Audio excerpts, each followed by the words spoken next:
వర్షాలతో బెంగళూరులో ఘోర విషాదం చోటు చేసుకుంది. నిన్న కురిసిన భారీ వర్షంతో శివాజీ నగర్లోని బౌరింగ్ ఆసుపత్రి ఎమర్జెన్సీ డిపార్ట్మెంట్ కు సమీపంలో ఉన్న గోడ కూలిపోయింది. ఈ ఘటనలో 3 చిన్నారులతో సహా 8 మంది మృతి చెందారు. మృతుల సంఖ్య ఇంకా పెరిగే అవకాశం ఉందని తెలుస్తుంది. శిథిలాల కింద మరిన్ని డెడ్ బాడీలు ఉండవచ్చని అధికారులు అనుమానిస్తున్నారు. శిథిలాలను రెస్క్యూ టీం తొలగిస్తుంది. ఘటనా ప్రాంతాన్ని సీఎం సిద్ధరామయ్య సందర్శించారు. మృతుల కుటుంబాలను ఆదుకుంటామని సీఎం సిద్ధరామయ్య తెలిపారు.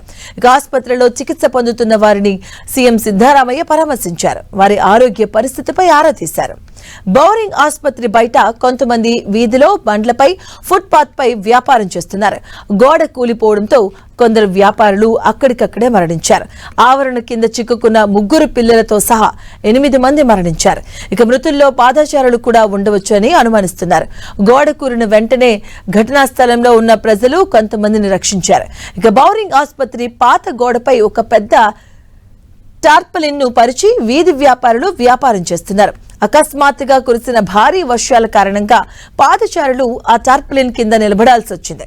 ఇక ఆ సమయంలో అరగంట పాటు కురిసిన భారీ వర్షంతో ఆ గోడ కూలిపోయిందని ప్రత్యక్ష సాక్షులు తెలుపుతున్నారు.